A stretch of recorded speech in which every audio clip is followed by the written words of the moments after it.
Nós estamos bem perto do final de mais um ano e daqui a uns dias nós vamos observar pelas emissoras de televisão e também pelas redes sociais as retrospectivas do ano no esporte, na política, na economia e assim por diante. Eu tentei fazer uma retrospectiva da comunidade Cristo nos seus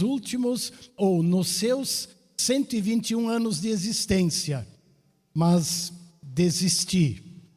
Mesmo assim, eu anotei alguns fatos que impactaram o mundo e também a comunidade Cristo nestes 121 anos de existência.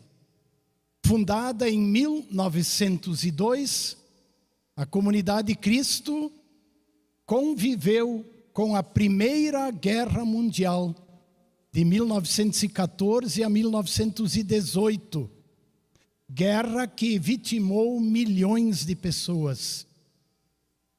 Terminada a guerra, ou nem bem terminada a guerra, uma pandemia atingiu a humanidade, pandemia que nós conhecemos como gripe espanhola, 1918 a 1920. Uma pandemia que também vitimou milhões de pessoas no mundo todo. Procurei algumas referências aqui da cidade de Porto Alegre e há registros de que 1.316 pessoas morreram por causa da gripe espanhola aqui na cidade de Porto Alegre. Depois de 1939 a 1945, a Segunda Grande Guerra Mundial, que também deu início ao uso de armas atômicas, com a explosão das duas bombas atômicas sobre as cidades de Hiroshima e Nagasaki.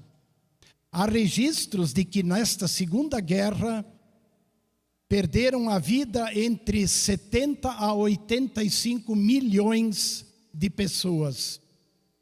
Ainda em meio à Segunda Guerra Mundial, aqui em Porto Alegre, a comunidade Cristo experimentou a maior enchente de todos os tempos. E isso foi muito relembrado agora, há 2 semanas atrás, quando aconteceu a segunda maior enchente em Porto Alegre. Só que naquela primeira de 41, pelo depoimento de muitas pessoas que viveram aquele tempo, as águas aqui onde nós estamos atingiram 1,5 metros de altura. E segundo o depoimento de alguns, os bancos boiavam sobre as águas. E bem recente, 2020 a 22, mais uma pandemia, a pandemia do coronavírus, que também vitimou no mundo, estatísticas nunca são precisas, mas mais de 7 milhões de pessoas no mundo. Talvez você esteja pensando, pastor, no dia do aniversário da comunidade e no início do advento, você só relembra fatos trágicos?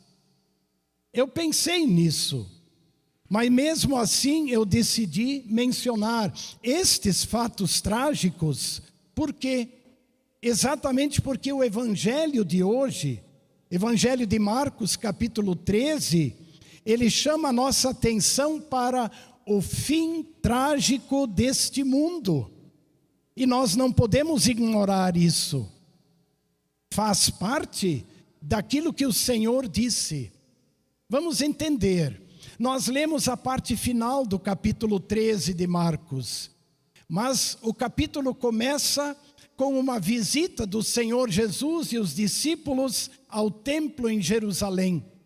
E na saída alguém faz a observação, ou fez a observação: Senhor, que extraordinário é o nosso templo, que majestoso é o templo.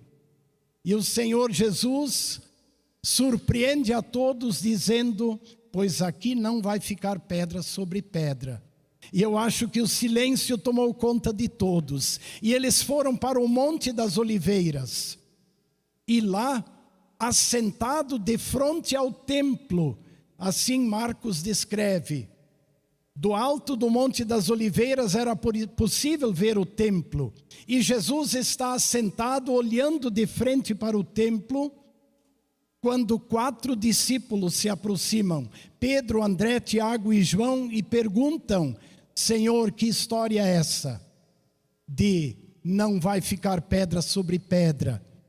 E o Senhor Jesus esclarece dizendo que não vai demorar uma geração e tudo isso vai se cumprir. E nós que vivemos o tempo posterior, sabemos que 40 anos depois de Jesus ter feito a promessa, depois de ter dito, não passará esta geração sem que tudo aconteça, realmente o templo foi destruído e a cidade foi prejudicada pelo Império Romano, no ano 70. Mas o Senhor Jesus também aproveitou a oportunidade para lembrar daqueles fatos que fazem parte dos sinais que sempre vão lembrar de que um fim acontecerá quando o Senhor voltar. E Jesus mencionou guerras, terremotos, fomes, epidemias, catástrofes, ódio, surgimento de falsos profetas, como sinais que sempre vão lembrar que o fim virá. Mas conforme as palavras de Jesus, estes sinais ainda não são o fim. Observem, exatamente sinais como aqueles que eu mencionei bem no início desta mensagem. Mas Jesus também falou, e isso estava na leitura de hoje, daqueles sinais que vão lembrar, chegou o momento, o Filho está voltando, o dia do Senhor chegou. E Jesus mencionou que estes sinais serão: o sol escurecerá, a lua não dará a sua claridade, as estrelas cairão do firmamento, e os poderes do céu serão abalados. Ou seja, vai haver um cataclisma, ou, digamos, tudo que Deus criou, esse mundo material, esses planetas que funcionam harmoniosamente, eles vão entrar em colapso. E então todos verão o Filho do Homem vindo nas nuvens com grande poder e glória. Porque então sim, chegou o dia do Senhor. O dia em que Ele vai instalar o seu reino no novo céu e na nova terra, onde haverá justiça e onde Deus estará com o seu povo. E Jesus garantiu: vai passar o céu e a terra, mas minhas palavras não passarão. Estas se cumprirão. E então Ele deixou aquela recomendação aos 4 discípulos: o que eu digo para vocês, digo a todos, vigiem. Essa é a palavra que vale também para nós. E é a palavra que eu quero destacar neste primeiro domingo de Advento e no 121º ano da nossa comunidade. Vigiar significa cuidar, estar atento a perigos e ameaças.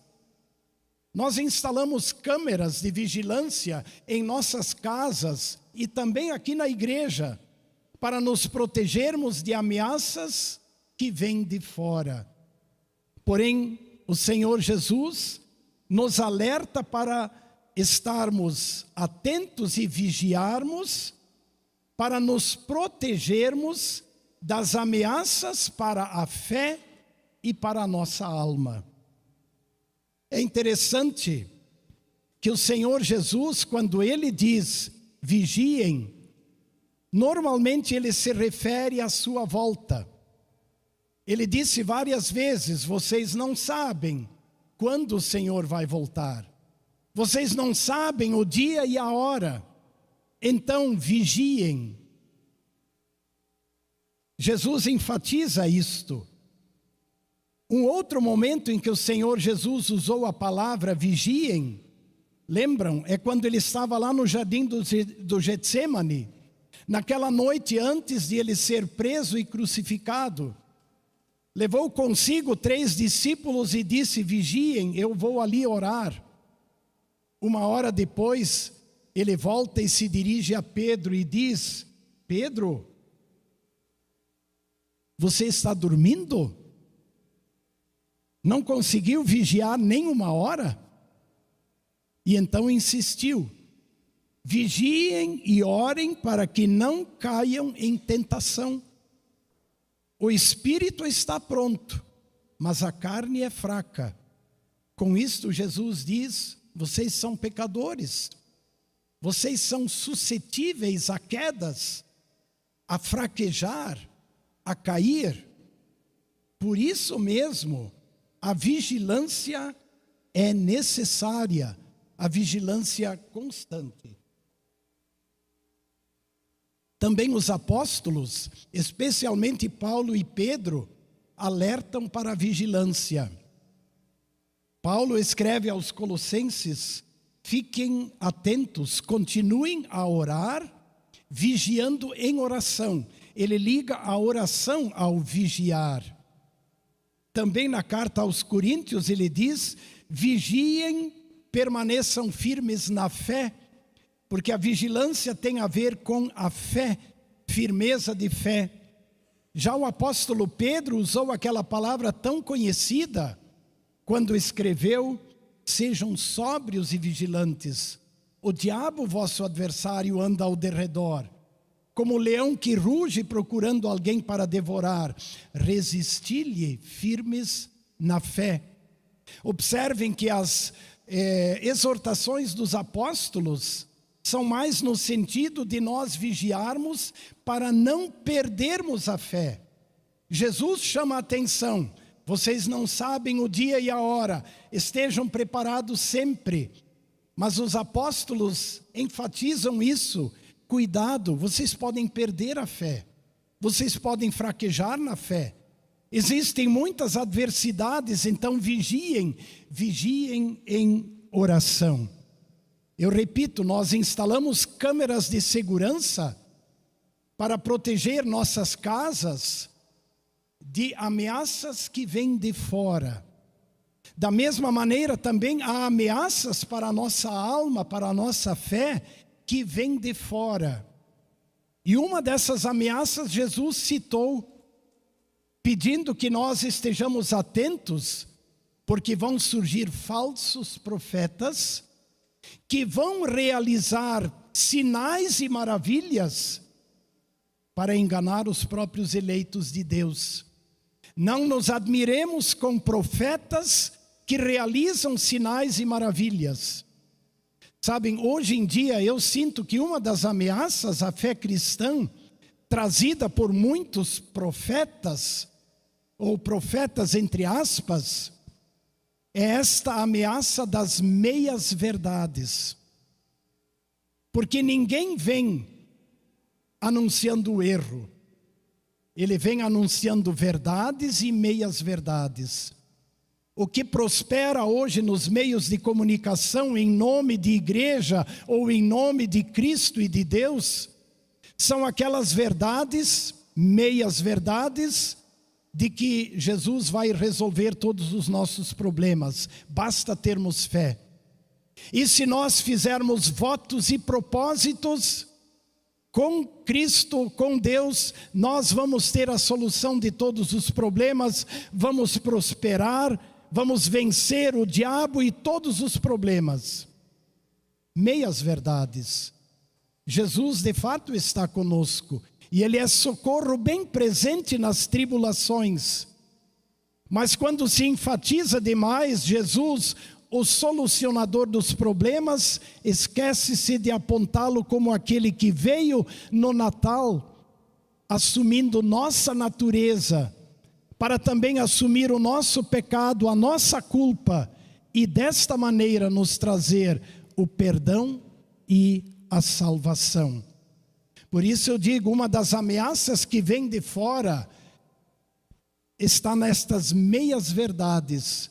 Por isso a necessidade de estarmos firmados em Cristo, o Salvador, verdadeiro Deus e verdadeiro homem, e o único intermediário entre Deus e os homens. O Catecismo Menor nos lembra que os adversários do cristão são o diabo, o mundo e a nossa carne, ou seja, a nossa natureza pecaminosa. E aí eu quero chamar a atenção também para ameaças para a fé que vêm de dentro de nós, da nossa natureza pecaminosa. E essas ameaças se mostram especialmente na indiferença. Viver a fé sem muito compromisso. Ou como disse alguém para mim esses dias, é bom ter uma religião. E eu disse, não é bom ter uma religião. Não ajuda nada só ter uma religião. Nós precisamos de Jesus. Ele é a religião que nos religa com o Pai. E precisamos de compromisso com este Jesus, que nos reconciliou com o Pai. Não adianta ter simplesmente uma religião. Precisamos de Jesus, aquele que nos religa com o Pai. Mas outra ameaça que vem de dentro da nossa natureza pecaminosa é aquela autossuficiência. Eu vivo muito bem sem religião, sem igreja, sem Deus. E de fato, vive-se muito bem sem Deus e sem religião. Os exemplos são aqui, estão diante dos nossos olhos. Muitos vivem sem Deus e vivem maravilhosamente bem. Mas é ali que está a armadilha. Como disse Jesus, vocês não sabem o dia e a hora. Por isso estejam preparados, estejam firmados em Cristo. Também o desleixo para com a palavra de Deus e a Santa Ceia é outra ameaça que vem de dentro de nós. Vou no culto de vez em quando. Daí lá eu participo da Santa Ceia. Não, sabe, ali está exatamente o nosso, o caminho para a vigilância. A participação regular na Santa Ceia, onde Cristo nos preenche, nos alimenta, nos perdoa, nos sustenta. E assim por diante. Então, se há muitas ameaças que vêm de fora, há muitas também que vêm de dentro de nós. E o Senhor diz, vigiem, cuidem. Bom, e aí eu termino lembrando aquela palavra do apóstolo tão conhecida, Hebreus 10, 25. Não deixemos de congregar-nos. Nós temos uma congregação centenária, que aqui está há 121 anos. Não deixemos de congregar-nos. Antes façamos admoestações, ainda mais porque vocês veem que o dia se aproxima. Ou seja, as ameaças à fé, as ameaças à nossa alma só vão crescer. Estejamos conscientes disso. As ameaças à fé só vão aumentar. E aí então o apóstolo nos lembra o grande valor da congregação. Não deixemos de congregar-nos, antes nos admoestemos. Além de na congregação nós recebermos o sacramento, firmarmos a nossa comunhão com Cristo, nós temos o convívio cristão, onde nós podemos nos fortalecer, nos admoestar e nos encorajar, porque o dia virá, isso é certo. Tudo passará, mas o que Jesus prometeu se cumprirá. E lembram a palavra do Salmo que nós lemos, o último verso do Salmo dizia exatamente de que o Senhor cuidará de nós para que não nos resvalem os pés. O salmista Asaf, no Salmo 73, usou essa expressão: quase me resvalaram os pés, Com isso ele quis dizer: eu quase perdi a fé. O salmista nos lembra que o Senhor não permitirá que nos resvalem os pés. Firmemo-nos em Cristo. E se há uma palavra neste primeiro domingo do Advento e no aniversário da comunidade, a palavra é: o que disse ou o que digo a vocês, né, Jesus falando aos 4 discípulos, o que eu digo a vocês, digo a todos, vigiem. O que Jesus disse aos 4 vale para todos, para você e para mim. Amém.